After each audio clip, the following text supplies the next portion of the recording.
Hello students, welcome to my YouTube channel Sahaj classes. आज हम जो 11th क्लास की यूनिट है कोऑर्डिनेशन कंपाउंड, उसकी नेक्स्ट वीडियो देखेंगे।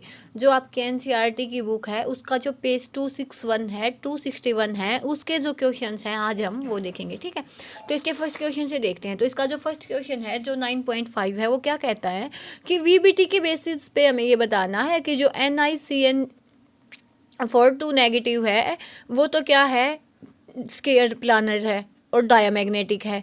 और जो NiCl4 नेगेटिव है वो क्या है, टेट्राहेड्रल है और पैरामैग्नेटिक है। ठीक है, तो हमें ये बताना है। तो सबसे पहले हम इसका जो ये देखेंगे कि इसकी जो ऑक्सीडेशन स्टेट क्या है। तो सबसे पहले क्वेश्चन 9.5, तो यहाँ से हम क्या लेके चलेंगे कि पहले हम लिखते हैं कि हमें गिवन क्या क्या है। NiCN4 नेगेटिव, एक तो हमें ये गिवन है, एक हमें क्या गिवन है, NiCl4 नेगेटिव। तो ये दो चीज़ हैं जो हमें गिवन है। ठीक है, इनमें से हमें बताना है कि ये तो क्या है, स्केयर प्लानर है और साथ में क्या है, डायामैग्नेटिक है। एक्सप्लेन करना हमें, ये गिवन है और ये हमें क्या बताना है, पैरामैग्नेटिक है। ठीक है, शो करना हमें। तो हम क्या कर सकते हैं यहाँ पे कि यहाँ पे हम ऑक्सीडेशन स्टेट निकालना चाहें तो इसकी निकिल के लिए निकालनी है। तो एक्स CN लिगेंड कितना देता है, 1 नेगेटिव, तो यहाँ से -4 इज इक्वल टू -2। तो यहाँ पे आ जाएगा -2 के प्लस के 4 तो इज इक्वल टू प्लस के 2। तो जो निकिल है वो किस में है, +2 ऑक्सीडेशन स्टेट में। यहीं पे भी यही आ जाएगा, जो निकिल है वो +2 ऑक्सीडेशन। ठीक है, तो यहाँ से भी आ जाएगा। अब निकिल का जो एटॉमिक नंबर होता है, सबसे पहले तो आपको यही पता होना चाहिए। तो निकिल का जो एटॉमिक नंबर होता है, जो कॉन्फ़िगरेशन होता है, एटॉमिक नंबर तो निकिल का कितना होता है, 28।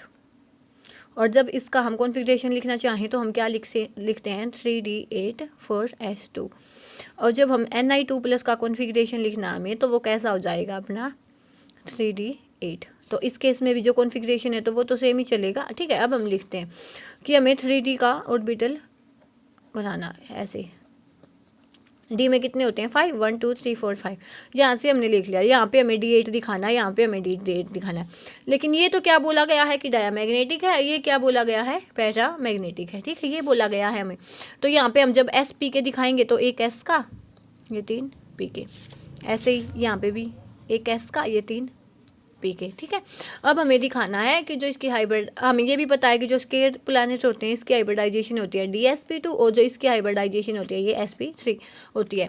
तो अब हम देख सकते हैं यहाँ पे हमें D8 दिखाना है तो कैसा होगा, 1 2 3 4 5 6 7 8। ऐसे यहाँ पे दिखा लेंगे 1 2 3 4 5 6 7 8। लेकिन क्या होगा कि जब ये CN लिगेंड होता है ना, ये एक स्ट्रॉन्ग लिगेंड होता है और ये हमें डायमैग्नेटिक दिखाना है। अब फिलहाल तो हम इसको डायमैग्नेटिक नहीं बोल सकते, इसको हम डायमैग्नेटिक कब बोल सकते हैं, जब यहाँ पे पेयरिंग हो जाए। तो ये डायमैग्नेटिक ही हमें दिखाना है। तो यहाँ से हम क्या बोल देंगे कि ये जो ये लास्ट वाला इलेक्ट्रॉन है यह जंप होकर यहाँ पे आ जाएगा। ठीक है, ऐसे। लेकिन इस केस में क्या होगा, इस केस में पेयरिंग पॉसिबल ही नहीं है। क्यों, क्योंकि इन्होंने क्या बोला है, पैरामैग्नेटिक। हमने इसमें पेयरिंग दिखा दी तो ये डायमैग्नेटिक हो जाएगा, लेकिन ये तो गलत हो गया।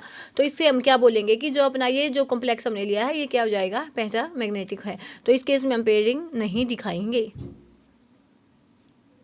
तो यहाँ से ये आ गया। ठीक है, अब हमें लेके आने हैं लीगेंड। तो यहाँ पे लेके आने हैं हमें CN लीगेंड। तो एक लीगेंड हमने यहाँ पे लगा दिया, एक यहाँ पे हो गया, एक यहाँ पे, एक यहाँ पे। तो जो यहाँ से हाइब्रिडाइजेशन आई अपनी कौन सी आई, ये D के होते हैं, ये S के होते हैं, ये P के होते हैं। तो एक D का इन्वॉल्व हुआ है, एक S का, 2 P के, तो DsP2।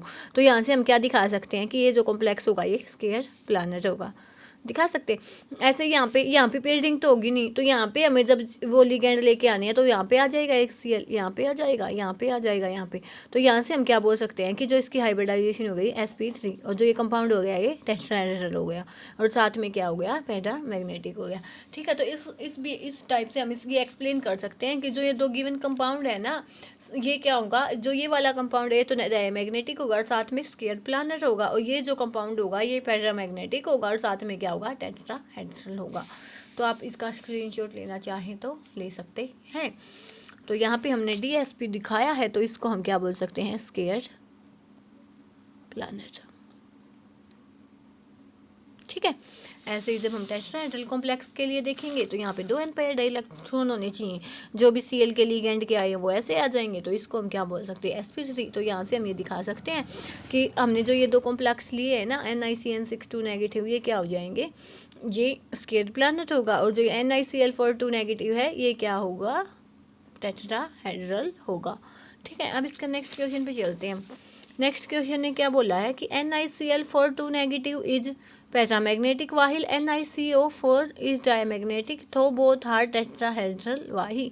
तो इन्होंने बोला है कि जो एक तो NiCl4 2 नेगेटिव लेना हमें, क्वेश्चन 2 NiCl4 2 नेगेटिव, एक लेना है NiCO4, कि दोनों ही केस में क्या होगा कि जो हमने कॉम्प्लेक्स लेना है वो क्या हो जाएगा, टेट्राहेड्रल हो जाएगा।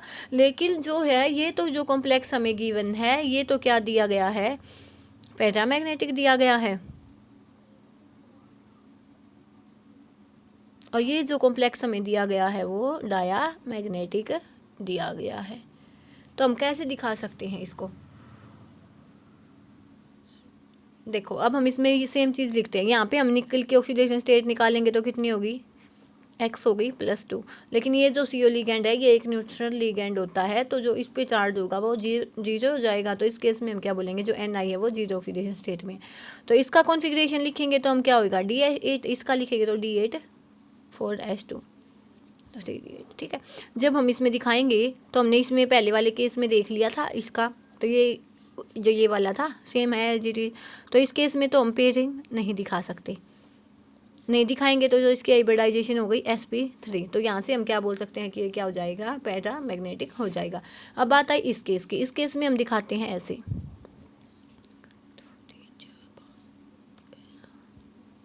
और यहाँ पे है 4s में और यहाँ पे है p में, ठीक है।